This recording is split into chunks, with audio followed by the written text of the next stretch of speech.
నమస్తే, welcome to I dream. ఈ మధ్య కాలంలో ఎక్కువగా ఎగ్ ఫ్రీజ్ అన్నది వినపడుతూ ఉంది. ఇంతకీ ఏంటి ఎగ్ ఫ్రీజింగ్ అంటే? దీనివల్ల లాభాలు ఉన్నాయా, నష్టాలు ఉన్నాయా? దేని గురించి అడిగి తెలుసుకునే ప్రయత్నం చేద్దాం. మనతో పాటు ఉన్నారు ప్రముఖ గైనకాలజిస్ట్ డాక్టర్ శ్రీ వల్లంకి జానకి గారు. వారితో మాట్లాడి. నమస్తే మేడం. నమస్తే అమ్మా.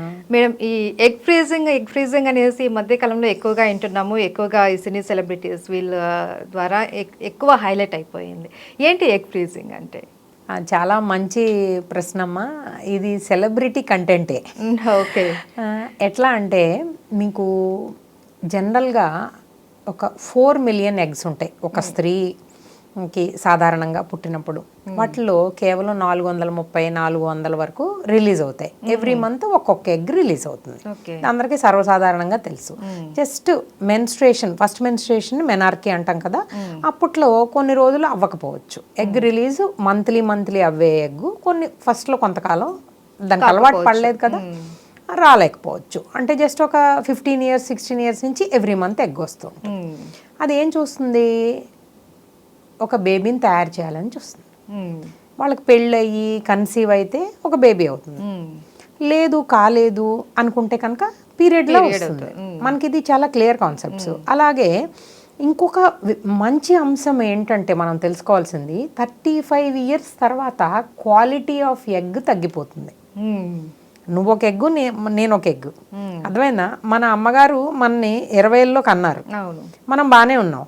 కానీ 35 తర్వాత ఏమవుతుంది అనేది మనం ఒకసారి చూద్దాం. తగ్గిపోతుంది. ఏం క్వాలిటీ తగ్గిపోతుంది? డౌన్ సిండ్రోమ్ అనేది ఎక్కువగా ఉంటుంది. ఓకే. అలాగే ఇంటెలిజెంట్ పీపుల్ పుట్టే అవకాశాలు తగ్గిపోతాయి. సో మన పిల్లలు, మన నెక్స్ట్ జనరేషను మనలా బాగుండాలి, మనకన్నా బాగోవాలి అనుకోవడం చాలా సహజం కదా. సో ఇట్లాంటి అప్పుడు మనం ఏం చేస్తాము, ఎర్లీగా మ్యారేజ్ చేసేస్తే బాగుండు అనేవాళ్ళు. కానీ ఈ రోజుల్లో అమ్మాయిలు career oriented girls. Most of the movie heroines, మీరు ఇది చదివింది కూడా అక్కడే అని నేను అనుకుంటున్నాను. వాళ్ళకి డబ్బు వచ్చేస్తుంది, అన్నీ వచ్చేస్తాయి, కానీ వాళ్ళకి తెలియకుండా ఏజ్ కూడా వచ్చేస్తుంది. 37-38 ఏళ్ళు వచ్చేసరికి వాళ్ళ క్వాలిటీ ఆఫ్ ఎగ్ తగ్గిపోతుంది. వాళ్ళకి అప్పుడు సరైన జోడీ అనిపించిన వాళ్ళని ఎవరో ఒకళ్ళని పెళ్లి చేసుకుని సెటిల్ అయిపోదాం అనుకుంటే ఆ పుట్టిన పిల్లలు కొంచెం సరిగా ఉండడం లేదు. అందుకోసం వాళ్ళు ఏం చేస్తున్నారంటే తెలివిగా ఐవీఎఫ్ సెంటర్కి వెళ్ళి దానిలో controlled ovarian hyper stimulation, COH అంటారు. ఓకే. దానిలో కొన్ని హార్మోన్స్ ఇంజెక్ట్ చేయబడతాయి. అలా ఇంజెక్ట్ చేసిన వాళ్ళకి కొన్ని ఎక్కువ ఎగ్స్ వస్తాయి. ఒక 6, 8 అలా వస్తాయి ఒకసారికి. ఒకే సైకిల్లో 6 నుంచి 8 వరకు ట్రిగ్గర్ అవుతాయి. అలా ఇస్తారు, ఆ డోసేజ్ ప్రకారం వస్తాయి. అవన్నీ ఎగ్ని ఊసైట్ ఆస్పిరేషన్ అని, ఇదంతా IVF సైకిల్ ప్రోటోకాల్. ఓకే. పిల్లలు లేని వాళ్ళకి జరిగేది. ఇప్పుడు పెళ్లి చేసుకోక ముందలే ఎగ్ ప్రిజర్వ్ చేసుకుంటున్నారు. అంటే మనం ఏదో డబ్బులు దాచుకుంటాం కదా, లేదా బాగా ఎక్కువ సొమ్ములు ఉంటే ఏం చేస్తాం, లాకర్లో నగలు అవన్నీ పెట్టుకుంటాం కదా, మీకు తెలుసు కదా. అలా ఎలా ఎగ్గులు కూడా బ్యాంకులు వచ్చేసి వాటిని కూడా ఫ్రీజ్ చేసుకుంటున్నారు. సో వాళ్ళు ఇది పెద్ద ప్రొసీజర్ అమ్మా, మీకు అర్థమవుతుంది కదా. అంటే కొన్ని హార్మోన్స్ లోపలికి ఇంజెక్ట్ చేయడం, ఆ ఇంజెక్ట్ చేసిన హార్మోన్స్లోంచి అవి ఎక్కువ ఎగ్స్ ఒక నెలలో ఒక ఎగ్ రావాలి, కానీ 6, 7, 8 అట్లా వస్తున్నాయి. వాటిని తీయాలి. ఈ ప్రొసీజర్ కూడా కొంచెం రిస్కీ అమ్మ. ఊసైట్ ఆస్పిరేషన్ అనేది IVF సెంటర్లో మాత్రమే జరుగుతుంది. ఎగ్ ఫ్రీజింగ్ కూడా IVF సెంటర్లో మాత్రమే జరుగుతుంది. సో ఈ క్వాలిటీ ఎగ్స్ని తీసేసిన తర్వాత ఇప్పుడు ఇంకా ART చట్టం వచ్చింది. దానిలో ఏంటి, ఆ ఎగ్ కూడా ఆధార్ కార్డు లింక్ చేస్తారు. ఓకే. అది ఎలా మేడం, మనుషులకి చేసినట్టు? మనకైతే ఒక ఐడెంటిటీ ఉంటుంది కాబట్టి అలా. ఎందుకంటే ఇవన్నీ కూడా నియంత్రణమ్మ. ఓకే. ఇది ఇట్లా ఆర్టిఫిషియల్ మెథడ్స్ పెరిగిపోయినప్పుడు చాలా మంది అమ్మాయిలు ఇక్కడికి వచ్చి వాళ్ళు సెటిల్ కాలేక ఇట్లా ఓవంని డొనేట్ చేసే వాళ్ళు నాకు చాలా మంది తెలుసు. ఎన్నోసార్లు ఇచ్చి ఒక్కొక్కసారి ప్రాణాలు కూడా పోతాయి. అంత డేంజరస్ ప్రొసీజర్. అందుకని ఆ చట్టం ఏం చేసిందంటే, ఒక అమ్మాయి తన ఓన్ రిలేటివ్కే ఎగ్ డొనేట్ చేయాలి, 2 ఒకసారే డొనేట్ చేయాలి. ఇట్లా 20 సార్లు 30 సార్లు మీరు పుట్టకొక్కుల్లా పుట్టుకొచ్చిన ఐవీఎఫ్ సెంటర్లను చూస్తే మనకు అర్థమవుతుంది కదా. సర్రగసి అనేది కూడా పెరిగిపోయింది. ఇప్పుడు సర్రగసి అంటే ఒకళ్ళు నీగ్రోసో లేకపోతే నీగ్రోస్ అనే ముందులే ఎవరైనా వెస్టర్న్ కంట్రీస్ నుంచి చాలా మంది కపుల్స్ ఇక్కడికి వస్తారు. అక్కడ ఇది చాలా విపరీతమైన ఎక్స్పెన్సివ్ ప్రొసీజర్.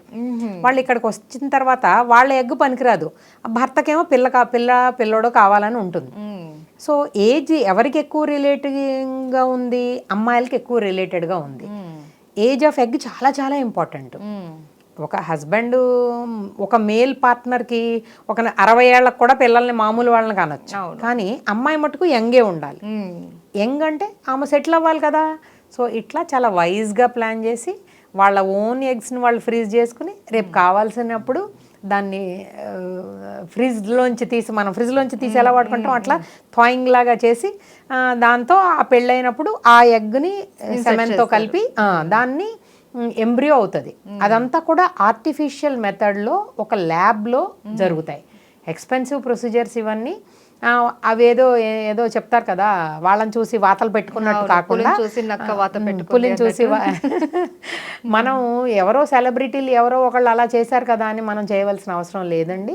సరైన ఏజ్ ఆఫ్ మ్యారేజ్ అయితే అరౌండ్ 23-26 మధ్యలో మ్యారేజబుల్ ఏజ్ ఫర్ అమ్మాయి కనుక వాళ్ళు ఖచ్చితంగా ఆ టైంకి కెరియర్లో వీలైనంత వరకు సెటిల్ అయ్యి భర్త ప్రోత్సాహంతో ముందుకెళ్ళొచ్చు. ఇట్లా చేయడం వల్ల కూడా ఈ ఎగ్ ఫ్రీజింగ్ ఇవన్నీ కూడా తగ్గించుకోవచ్చు. అంతేగాని విపరీతంగా అన్డ్యూ డిలే చేసేయడం పిల్లల్ని కనడానికి, ఆ తర్వాత వాళ్ళు కావాలనుకున్నప్పుడు పుట్టకపోవడం, ఆ పుట్టిన వాళ్ళు చవటల్లాగా పుట్టడం, లేదా ఏదో ఒక ప్రాబ్లంతో పుట్టడం, ఇవన్నీ కూడా అవాయిడ్ చేయడానికి మీరు చెప్పిన ఎగ్ ఫ్రీజింగ్ అనేది చేస్తూ ఉన్నారు. అవి ఎవరికి కాసుల వర్షం కురిపిస్తుంది?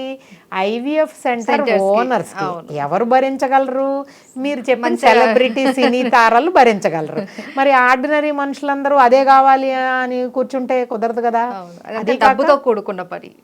కేవలం డబ్బనే కాదు, వాళ్ళ ఓన్ సెల్ఫ్ను కూడా రిస్క్ చేస్తున్నారు కదా.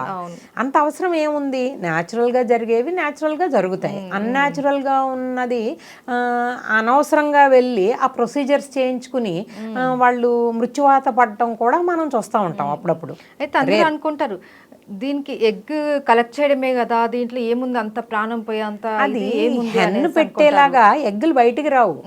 ఈ విచిత్రం చూడండి, సృష్టి మానవ సృష్టి ఆడవాళ్ళకి మటుకు కడుపులోనే ఉంటాయి ఎగ్గులు. అర్థమైందా? మగవాళ్ళకైతే వీర్యం బయటకు వస్తుంది, కానీ ఆడవాళ్ళకి కడుపులో ఉంటాయి. కానీ హెన్ను చూడండి బయటకు వస్తుంది ఎగ్. హెన్లా ఉంటే బాగుండు. నేను ఎప్పుడు అదే అనుకుంటూ ఉంటాను. నేను ఈ ఐవీఎఫ్ సెంటర్స్ గురించి వీటి గురించి ఒక 30-40 ఏళ్ళగా చదువుతూ ఉన్నాను. నేను అదే అనుకుంటున్నా, ఏమిటి విచిత్రం, లోపలే ఉండిపోతుంది అని. సో కాబట్టి అది చాలా ఎగ్ అనేది కేవలం 12 గంటలే బతికుంటుంది.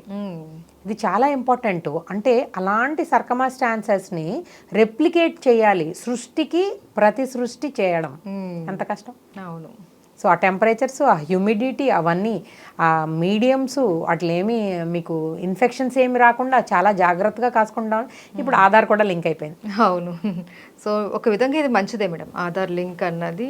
ఎందుకంటే మీరు చెప్పినట్లు వాళ్ళని చూసి వీళ్ళు ఫాలో అయిపోవాలి అన్నట్టు వెళ్ళడము కొన్ని రిస్క్తో కూడుకున్న పని కూడా కదా ఇది.